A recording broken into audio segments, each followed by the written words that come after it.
or what's your journey been like with drinking essentially? Like, how have you learned to drink like an adult for those people out there who are, struggling with not blacking out every single night because you have to do it during podcasts and then you go on set, you go on stage, you have a drink, and then you can keep it going for an entire day. So, what are your kind of tips for keeping it going? Well, I'm much like you. I had the horrible, 10 years of just blacking out, wetting the bed, getting, I got woken up my car once. I was covered in piss and a cop knocked on my window. I fell asleep in my car.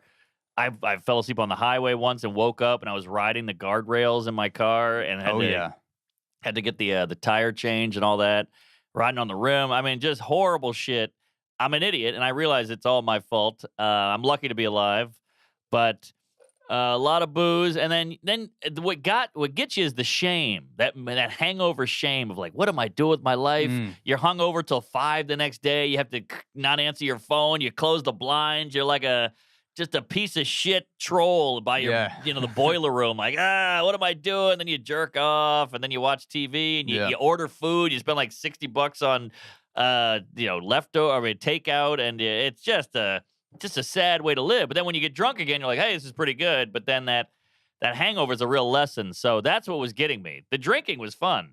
The hangovers really fucked my life up. So I realized if I want to get anything done, I gotta cool it with the booze. But I like booze. I heard a wise man once say, I like drinking so much that I don't abuse it.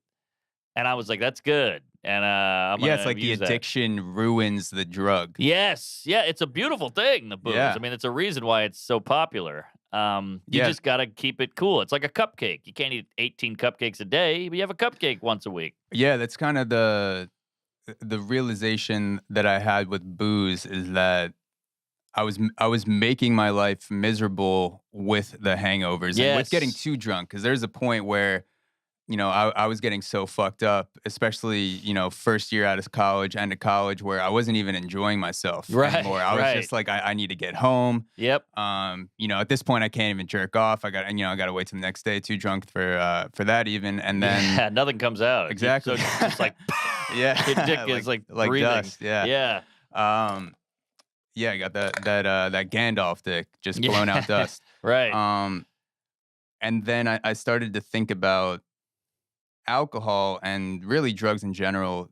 How can I, for me personally, how can I use alcohol to enhance whatever it is that I'm doing? Because I wanted to make my experience better. So for Yeah. podcasts or going out, like I'll think about it a little bit before where I'll say, okay, podcasts probably gonna feel good with one or two drinks. Yep. Then I got to keep this going. If I Yep. if I'm going out at night, how can I make alcohol a net positive in my life? Now that this sounds like the opposite of an AA meeting where I'm just like talking Yeah. about the positivity of Yes. bringing alcohol into your life. There are goods Um, to it. but yeah, no, it's everything is so all or nothing Yeah. with drugs where it's like you want to, don't do this or this Right. is okay, and that fluctuates every few years. And there's so much gray area where you can, have a drink or two or do whatever, and it's fine. It enhances, it makes shit better. It loosens you up a little bit, and Yeah.